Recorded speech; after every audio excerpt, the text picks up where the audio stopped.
రేగే ఒక మంచి భక్తుడు బాబాకి షిరిడికి వెళ్తూ వస్తూ ఉంటారు. ఆయన షిరిడికి వెళ్ళిన ప్రతిసారి బాబాగారు వారిని రేగే గారిని రాధాకృష్ణ దగ్గర కూర్చో, రాధాకృష్ణి అంటారు. ఆయన రాధాకృష్ణ ఆయన ఒక మంచి భక్తురాలు, మంచి సాధకురాలు, మా తల్లి. వారి వద్దకు వెళ్ళేవారు. రాధాకృష్ణ చక్కగా పాటలు పాడేవారు, రేగే చక్కగా పాటలు పాడేవారు. ఇద్దరు కూర్చొని సంకీర్తన చేస్తూ ఉంటే చాలామంది భక్తులు కూర్చునేవారు. వాళ్ళతో కూడా చాలా ఆనందపడేవాళ్ళు. వీళ్ళు సంకీర్తన చేయంగా వారికి అనిపించింది, సంకీర్తన కన్నా ఇంకేదైనా మెరుగైన సాధన చేస్తే బాగుంటుంది అని అనిపిస్తే రాధాకృష్ణ చెప్తుంది, పోనీ నామస్మరణ చేద్దామా అంటుంది ఆమె. సరే బాగుందంటారు రేగే కూడా. సరే ఎవరు నామస్మరణ చేయాలి? దానికి రాధాకృష్ణ చెప్తుంది, చాలామంది రామనామాన్ని స్మరిస్తారు, విఠలనామాన్ని స్మరిస్తారు. నేనైతే నాకు సర్వం బాబా కాబట్టి నేను సాయి నామాన్ని స్మరిస్తాను, నీ ఇష్టం, నువ్వు ఏ నామాన్నైనా స్మరించు అని అంటే రేగే కూడా లేదమ్మా, మీరు ఏ నామాన్ని చెప్తే నేను దాన్నే స్మరిస్తా. ఇద్దరు బాగుంది. ఇద్దరు కలిసి సాయినామస్మరణ చేస్తారు. ఆ రోజు పొద్దున్న నుంచి మధ్యాహ్నం వరకు. మధ్యాహ్నం బాబాగారు కబురు చేస్తారు, వెళ్తారు. బాబాగారి ప్రశ్న, రేగే జవాబు చాలా బాగుంటుంది, గమనించండి. బాబాగారు అడుగుతారు, పొద్దున్న నుంచి ఏం చేస్తున్నావు? రేగే జవాబు, నామస్మరణ చేస్తూ ఉన్నా. బాబా, ఎవరి నామాన్ని స్మరిస్తూ ఉన్నావు? రేగే, నా దేవుడి నామాన్ని స్మరిస్తూ ఉన్నా. బాబా, ఎవరు నీ దేవుడు? రేగే జవాబు, అది మీకు తెలుసు. వెంటనే బాబాగారు నవ్వేసి, మంచిదే అని తమ నామస్మరణ చేయమని అలా అనుమతి ఇవ్వడం జరిగింది. అప్పటి నుంచి అఖండంగా సాయినామస్మరణతో తరించబడ్డ వాళ్ళు ఎందరో. అందుకే గురునామం, గురు అనుగ్రహంతోనే మనం చేయగలం. గురునామం అందుకే అంత పవిత్రమైనది. కాబట్టి గురునామం అటువంటిది. గురువు యొక్క సహవాసం, గురువుతో సాంగత్యం, లేదా గురువుకి ప్రతిరూపమైన సద్గ్రంథంతో సాంగత్యం, అదే సత్సంగం, సత్సాంగత్యం. ఒక్కసారి సత్సంగం నీడపడితే చాలు, దాని ప్రభావం వల్ల పాపకర్మ నశిస్తుంది, చెడు సంస్కారాలు తొలగిపోతాయి, కోటి చెడు సహవాసాలు తొలగిపోతాయి, అంతరంగం, అంతఃకరణం పరిశుద్ధమవుతుంది, జనన మరణ చక్రాలు వదిలిపోతాయి, చైతన్య ఘనుడైన సద్గురువుని దర్శించుకోవచ్చు అని సత్సంగం యొక్క ఫలితాలు చాలా స్పష్టంగా సచ్చరిత్ర 10వ అధ్యాయంలో తెలుపుతుంది. 10వ అధ్యాయం మనం విపులంగా దీన్ని మనం చర్చించుకోవచ్చు. అలా గురువు యొక్క సహవాసం, గురువుతో సహవాసం చేస్తూ ఉండవలసిందే. ఎంతమందితో సహవాసాలు చేయట్లేదు మన చిన్నతనం నుంచి ఇప్పటి వరకు? ఎంతమంది కోసం మనం మన సమయాన్ని కేటాయించడం లేదు, మన శ్రమని కేటాయించడం లేదు. అలాగే అవి మనకు అశాశ్వతం. ఎంతమంది స్నేహితులు మారిపోయి ఉంటారు, ఎన్ని విషయాలతో మన సాంగత్యం మారిపోయి ఉంటుంది. ఒకసారి మనం ఊహించుకుంటే ఇవన్నీ అశాశ్వతం, కానీ శాశ్వతమైన వారు ఒక్క గురువే. కాబట్టి గురువు సహవాసాన్ని కోరుకోవాలి, దాన్ని వెతుక్కోవాలి, దాన్ని మనం ఆశ్రయించాలి. నిత్యం గురువు సాంగత్యంతో ఉండవలసిందే. అందుకే అనవరతం సత్సంగాలలోనూ సత్కథా శ్రవణంలోనూ నిమగ్నులైన వారు ధన్యభాగ్యులు అంటుంది సచ్చరిత్ర 2వ అధ్యాయంలో.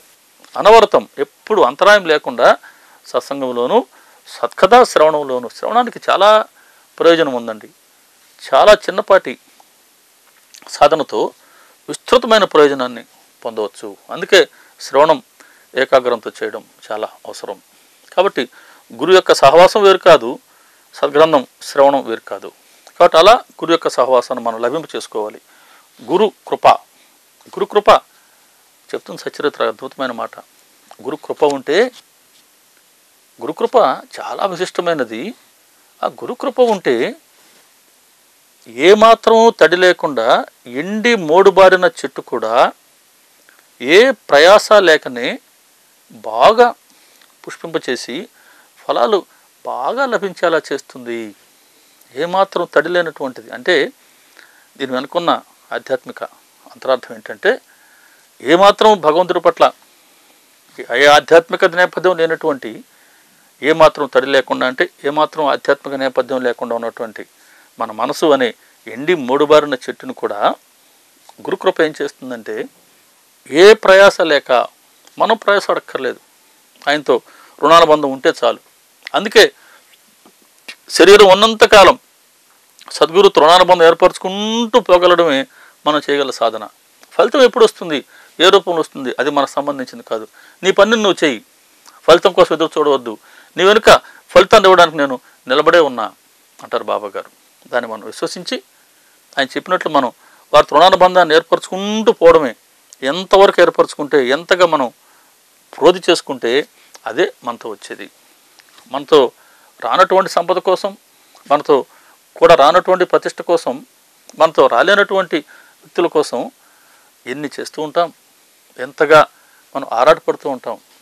అది మనం సంపాదించుకున్న ఏ ఒక్క రూపాయి కూడా మనతో రావట్లేదే. కానీ గురుకృప అలాంటి కాదు. గురుకృపని మనం ఎంతగా మనం పొందామంటే అది మన అకౌంట్లో భద్రంగా ఉంటుంది. ఈ శరీరం పోయినా పర్వాలేదు, మరు శరీరంతో ఎక్కడ ఉన్నా సరే ఈ అకౌంట్ మాత్రం క్యాన్సిల్ కాబడదు. లౌకిక సంపద అలా కాదు. ఆ జన్మలో మనం సంపాదించింది అంతటితో అయిపోయింది, దానికి మనకు సంబంధం లేదు ఇక. కానీ ఆధ్యాత్మిక సంపద, గురువుతో రుణానుబంధం, గురుకృప అనే సంపద అలా కాదు. జన్మలకి ఎంతవరకు అయితే మనం సంపాదించుకుంటామో అది మన అకౌంట్లో ఉన్నట్టే. కాబట్టి ఇటువంటి గురుకృప మన ప్రయాసమేమీ లేకుండానే వారి పట్ల విశ్వాసం అనే పుష్పాన్ని పుష్పింప చేస్తుంది. గురుకృప, గురు అనుగ్రహం అనే మంచి ఫలాలు మనకు లభించేలా చేస్తుంది. కాబట్టి ఒక సాధకుడు చేయవలసింది గురుకృపని పొందటానికి ప్రయత్నం నిరంతరం చేస్తూనే ఉండాలి. అటువంటిది గురుకృప. 4వది గురు చరణ పాయసం. గురు చరణాలని శుభ్రపరిచి పాదసేవ చేసి పాదాలు కడిగి ఆ పాదతీర్థాన్ని సేవిస్తే ఎంత పవిత్రమో, అది ఎన్ని జన్మల మన పాపాన్ని అది తొలగిస్తుందో, ఎటువంటి పవిత్రం అవుతుందో మన అంతఃకరణం. కాబట్టి అటువంటి గురు చరణ తీర్థాన్ని సేవిస్తే ఎటువంటి ఫలితం వస్తుందో అటువంటిది సచరిత్ర శ్రవణం చేస్తే 25వ అధ్యాయం వస్తుంది. చరిత్ర రూపంలో ఉన్న ఈ చరితామృత రసం సత్పురుషుల చరణ ప్రసాద పాయసం చరిత్ర రూపంలో ఉంది. ఈ చరితామృత రసం ఇది ఏంటి అని అంటే సద్గురువుల చరణ ప్రసాద పాయసం. కాబట్టి ఈ గ్రంథం సద్గురువు చరణ ప్రసాద పాయసం. ఈ చరణ ప్రసాదాన్ని తనివి తీరా మనం ఆస్వాదించవచ్చు, గురవవచ్చు. మనం ఆస్వాదించడమే కాకుండా మన వారికి, మన ఆప్తులకి మనం తెలియచేయవచ్చు. అలా వాళ్ళు కూడా సద్గురు సన్నిధిని, సద్గురు కృపని పొందేలాగా మనం మన సేవ చేయవచ్చు. గురుమంత్రం, గురువు ద్వారా ఉపదేశించబడ్డ మంత్రం, భక్తుడి మానసిక స్థితిని బట్టి గురువు ప్రసాదించే మంత్రం. అది భక్తుడిలో ఒక కోరికలు తీర్చడానికి కాకుండా భక్తుడిలో ఆధ్యాత్మిక శక్తిని ప్రసరింపజేసేదే ఆ గురుపదేశం చేసినటువంటి మంత్రం యొక్క ఫలితం. బాబాగారి మార్గం ఏదికి మంత్రాలు ఉపదేశించేది కాదు.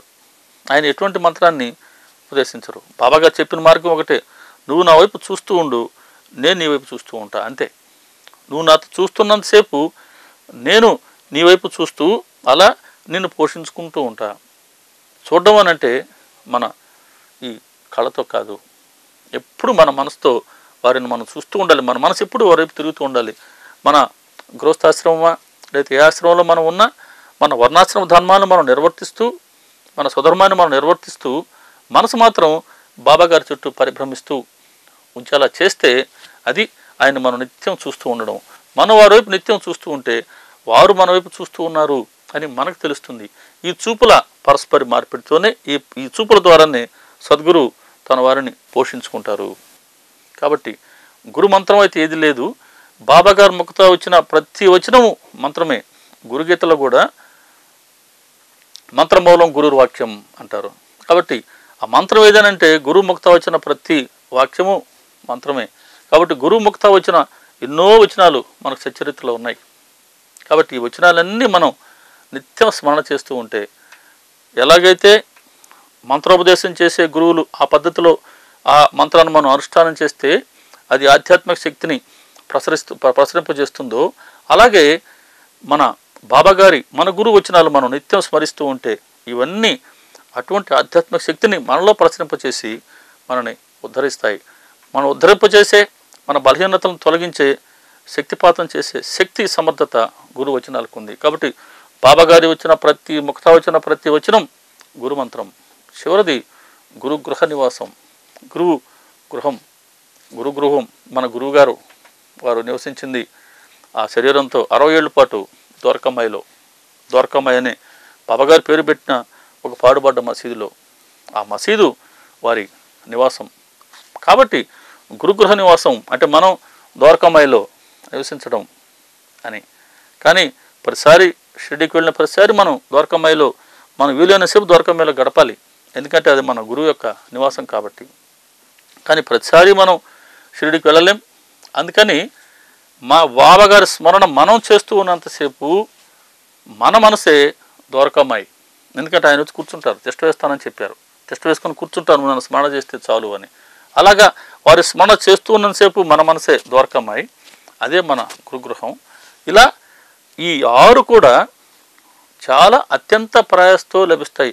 ఎంతో ప్రయాస చేయాలి ఇవన్నీ లభించాలంటే, ఎంతో ప్రయాసతో ఇతరులు సాధించలేనివి కూడా గురుకృప ఉంటే, గురువు పాదాలను దృఢంగా పట్టుకొని ఉంటే ఇవన్నీ మనం సునాయాసంగా సాధించుకోవచ్చు, లభింప చేసుకోవచ్చు. అందుకే అసాధ్యమైన వాటన్నిటిని సులభంగా లభ్యం చేసుకునే మార్గాలను సూచించేది సచ్చరిత్ర. వీటన్నిటికీ ఈ గురునామం, గురుమంత్రం, ఈ గురు సహవాసం, వీటన్నిటికీ ఎటువంటి శక్తి, ప్రచండమైన శక్తి ఉంది. ఇవి భక్తులను బాగా పరీక్ష పెడతాయి. గురువు ఎప్పుడు పరీక్ష పెడుతూనే ఉంటాడు. పరీక్ష పెట్టి మనకు తెలియకుండానే మోక్ష ద్వారం వరకు నెట్టుకొని వెళ్తారు. మరి ఇటువంటి గురువు కృపను మనం పొందాలి అని అంటే బాబాగారు సూచిస్తూ ఉన్న ఒక చిన్న మార్గం సచ్చరిత్ర శ్రవణం, అధ్యయనం. ఈ మొదటి లీల హేమడ్ పంత్ గారు చూసిన తర్వాత ఆయనకి ప్రేరణ కలిగింది. అబ్బో, ఇలా గోధుమలు పిండి విసిరి ఇలా కలరా వ్యాధి లేకుండా చేశారే, ఎటువంటి మహానుభావులు వీరి చరిత్రని గ్రంథస్థం చేస్తాం అని ఒక మాట రాస్తారు. క్షీరసాగరం పైన లేచే తరంగాల వలె నా అంతరంగంలో ప్రేమ తరంగాలు ఉప్పొంగాయి. బాబాగారి మధురమైన గాథను మనసారా గానం చేయాలని సంకల్పం కలిగింది. కాబట్టి ఆ సంకల్పం ఆయన చేత కలిగించడానికే బాబాగారు ఎలియాలు చేశారు. బాబాగారు ఎలియాలు చేయబట్టే ఆయనకు ఆ ప్రేరణ కలిగింది. వారికి ఆ ప్రేరణ కలగబట్టే సచ్చరిత్ర గ్రంథం సాక్షాత్కరింపబడింది. సచ్చరిత్ర గ్రంథం ఆ రూపంలో సాక్షాత్కరింపబట్టే ఈరోజు మనం బాబాగారిని దర్శించగలుగుతున్నాం. వీటన్నిటినీ బాబాగారి ప్రేరణతోనే మనం అందరం పొందగలుగుతున్నాం. ఇది మొదటి అధ్యాయం. వీరు గ్రంథ రచన చేసుకుందాం అనుకున్న తర్వాత వీరు బాబాగారిని అనుమతిని కోరటం, బాబాగారు ఎలా అనుమతి ఇచ్చారో దాన్ని మనం 2వ అధ్యాయంలో దర్శించుకుందాం.